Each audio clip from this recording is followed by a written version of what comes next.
Oh, why did I do this? That's so mean of me. Right. Back to the movie game being 20, almost. Yeah. Well, the movie itself, too. Well, that's what I mean. Is that next person tell me the GameCube isn't retro? It was like, as much as I hate to hear it, yeah, the systems we grew up on are retro. Like, I understand, and I've been saying this for a very long time, but every year that passes, I only become more right.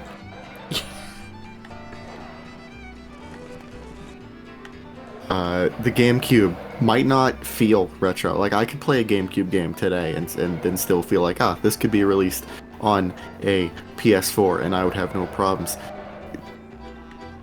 It's still over 20 years old. The GameCube is as old as I am. I can drink. I'm paying my taxes. I'll be able to drink this year, and I'm not going to. Not because it's morally right. Trust me, I'm the last person to give a shit about morals. I don't. But like, I could.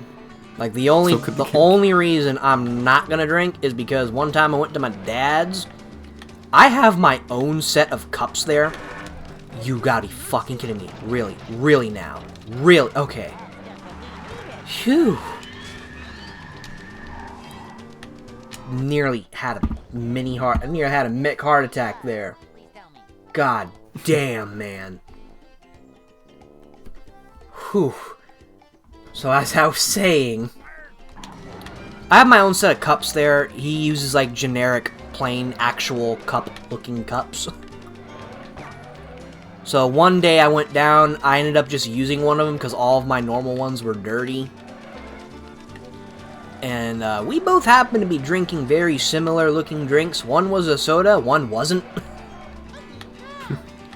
And we accidentally swapped cups, and I had never been so disgusted in my life. Oh. Like, I spat that shit out. And I was like, this is what you drink for fun? And he was like, yeah, you know, it's not that bad once you're used to it. I'm like, I would never get used to this. It tastes like poison. Let me explain my thoughts on the GameCube being retro like this. If you were to go back the GameCube's current age, if you were to go back the GameCube's current age, if you were to then take that many years and go back before the GameCube, the NES would not exist. Oh my god.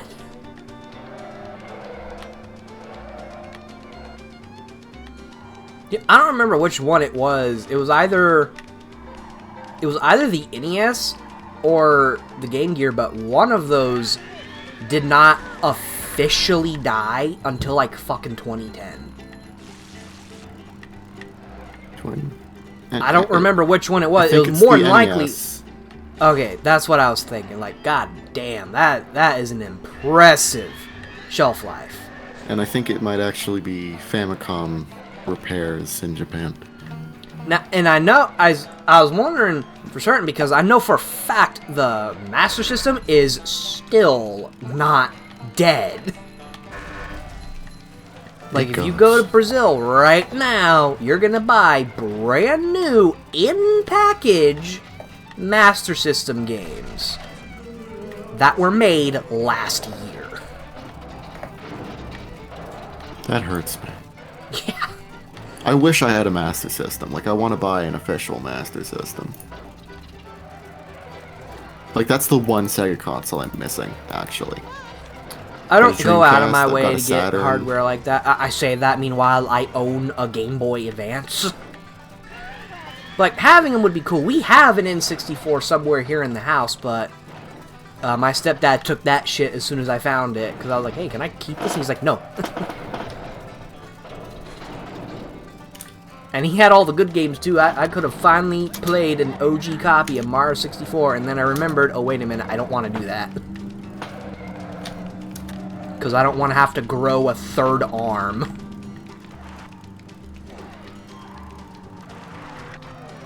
But, anyways.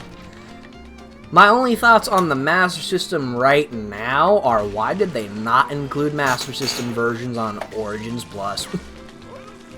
They never do. And, like, I wouldn't care about them picking the better versions, because I know 1 and 2 have never gotten re-released outside of the Game Gear versions. But why did they pick the worst versions of Spinball and Mean Bean Machines games that are already not that good? Like, they went out of their way to include Game Gear versions of those games, and I'm like, why? And, like, one of my stepbros, they have a Switch now, and I was thinking about getting Origins Plus for them when I heard that they were putting Spinball on it, and then it's the fucking 8-bit version. I'm gonna get Origins Plus just because I'm a sucker. I'm getting it for the art book. That's the only reason I'm getting it, the art book. This is a manly challenge. And I like actually owning the physical art book. I don't like ebooks. I put them on my phone anyway because they're easier to bring than an actual book. And for comics, they're way easier to get. Like, I got a digital copy, not legally, but I got a digital copy of the Sonic Genesis comic, which might be my favorite thing from Archie ever. And, because I used to actually own that book physically, but I did not take good care of it at all. And I was trying to hunt it down again, and it's, like, obscenely expensive. And I'm like, no. Well, them art books, though, no, I want that shit physically. Like, I got the physical Sonic Mania art book. I got the Monkey Ball art book. There's a third one I got somewhere, I'm pretty sure. I bought, Super Monkey Ball, Mania, is it? Yeah. What? Banana Mania. Yeah, Super Monkey Ball Banana Mania. I got it because it was $15 at Walmart, and I was like, you know what? I'm not the biggest fan of Monkey Ball, but if I'm gonna have one Monkey Ball game, it might as well be this one. Yeah, it may as well just be a better version of the original. I wonder how many people I just pissed off saying that. I might, you know, play with a friend at some point. But like the only art book I have not gotten that I literally cannot get is, and the reason why is bizarre.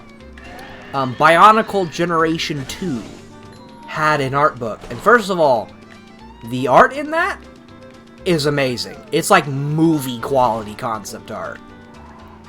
Like, one of them deadass looks like Transformers Michael Bay concept art. Like, they went hard for toys. But, the reason why you can't get that book is because it was only given out through a very specific method.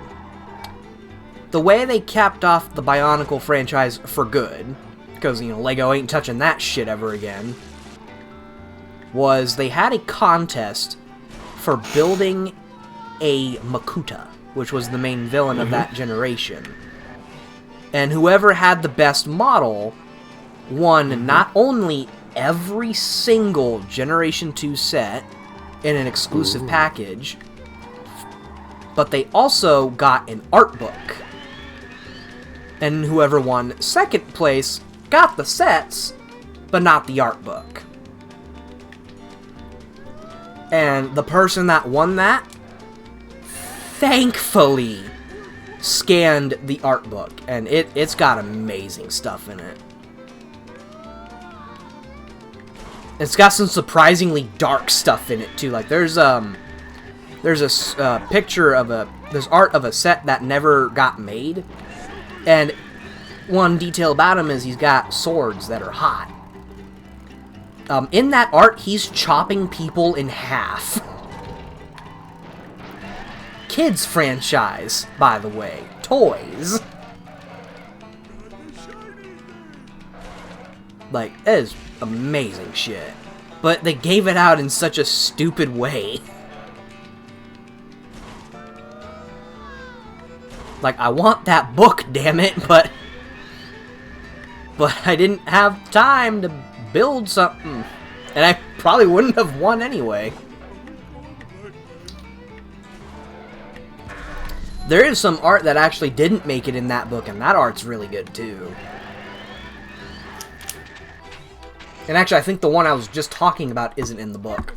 Great driving, SpongeBob.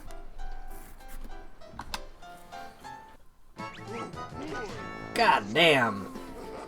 Over 5.5 hours, and we're not done. This is the final challenge on this track. We are almost done, though. Wait. Okay, I got all the tokens here. Thank God.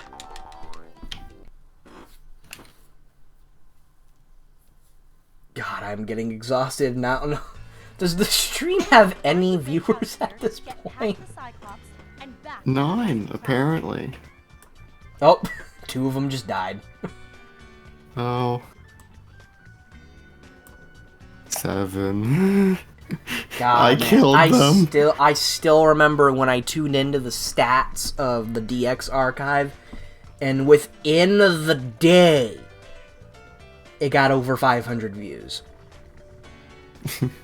Those views may not have come from 500 people watching the stream, but that stream still got 500 views within the day.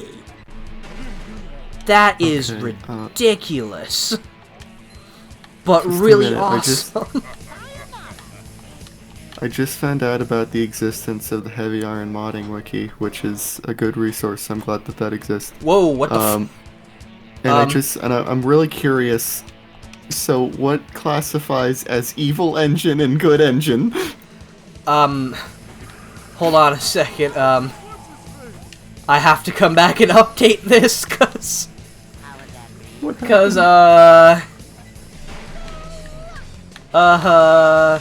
I didn't know there were triggers involving the light kit in this level.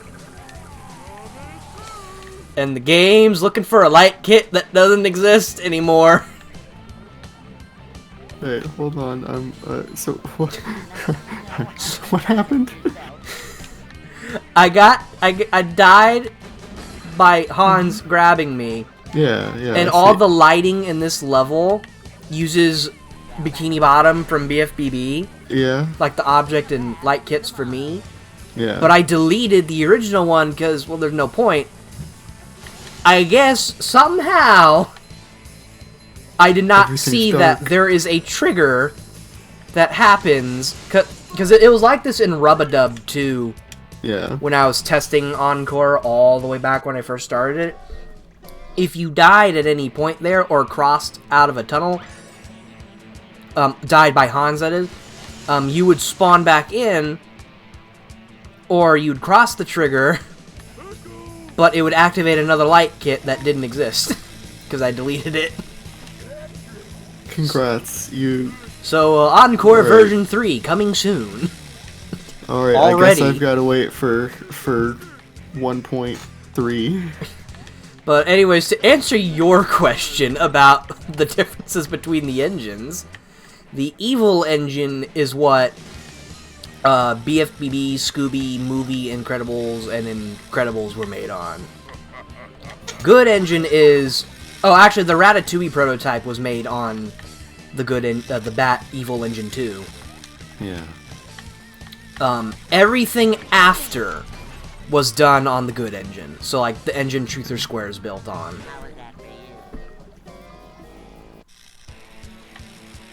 I'm sorry, was I not listening? What's the difference again? Oh my god. The difference... the difference is Evil is what Scooby through Rise of the Underminer were built on. No, wait, let me rephrase that. Scooby through the Ratatouille prototype. Yeah, that's other than the Ratatouille prototype, that's what's listed here. Scooby, BFBB, Movie, Incredibles, the good Rise of the engine is what the final version of Ratatouille up until I want to say Truth or Square. Pastor Ken's Hollywood Workout. It might be the same multiverse. There's a couple Heavy Iron games post Truth or Square that I didn't even know existed. Family Guy Back to the Multiverse looks like one of them. Like I know which games are in which end, and I'm just like wondering what's but like I'm assuming that Evil Engine like means something like I don't remember the explanation behind the names. Like, is it a hard engine to work with? I don't remember the reason. I know there was a reason given at some point. I want to say it's because I want to say the Evil Dead game they worked on prior was made on it, but that doesn't sound right. I'm really curious about this. And as for the good engine, the good engine we only know because I think we were digging around through Truth or Square one day, and no, that's not it. One of the Heavy Iron people said the engine was called Good. You know, I don't fucking know. Let's just say that. I'm not gonna make up shit I don't know. I'm really curious about that Ratatouille prototype. I want to grab it and play it. Oh, there it is. Bizarre. And believe it or not, there's mods for it. There's mods for the prototype. Yeah, there's 2 of them, but 3. We got them. Oh no, it's too high. One of them was just last month.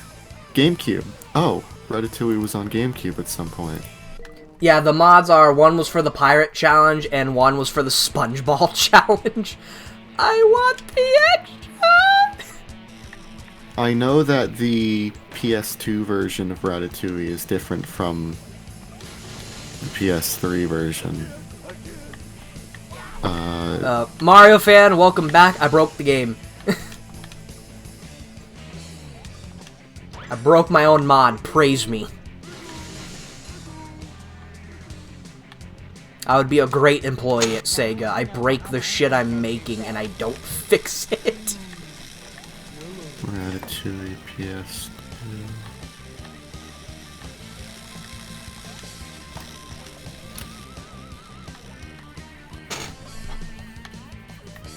Moby Games, come on. And you know what, ladies and gents? I did not even think to check to see whether or not there was triggers for light kits and shit, because this level only had one fucking light kit. Okay, there are a couple Heavy Iron credits in the PS2 version. I'm assuming that... Okay, so I'm going to assume that Ratatouille started development as a 6th-gen game and then became... a 7th-gen game, and then the PS2 version got developed in the aftermath as a, well, we might as well still make one. That's pretty much exactly why. Marvin, I just said it. There was a trigger for a light kit that I didn't even know existed because this level only has one light kit. Well, damn, that's real interesting. I love licensed game history like that. One of my favorites is Super Sponge has a ginormous amount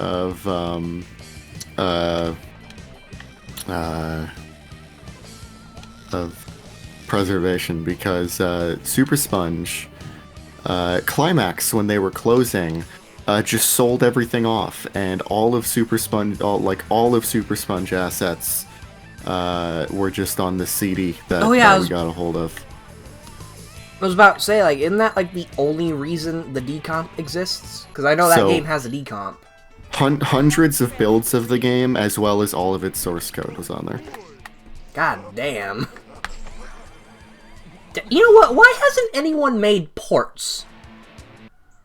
Because, like, because I know I know the 3DS can handle some PS1 stuff really well. And, like, playing what many consider the best version on the go, which I guess I could just do that with the PSP now that I think about it. Yeah. I've never watched a Pirate of the Caribbean movie. I watched one and I didn't finish it. because I watched it in school. I'm interested in maybe watching it. But... Yeah, I've been thinking about it because people keep telling me to play the Lego game. And the Lego Harry Potter game is, like, the only reason I even watched the movies. Because I finished the first one, I was like, wow, this was really good. And then I watched all 8 movies. The light kit's still not working! I'm interested in playing maybe a couple of the PS2 Harry Potter games at some point, because they're kind of Zelda-like. You know, I'm fixing this shit right now. Because I have a feeling the rings are going to be affected by the light kit screw-up.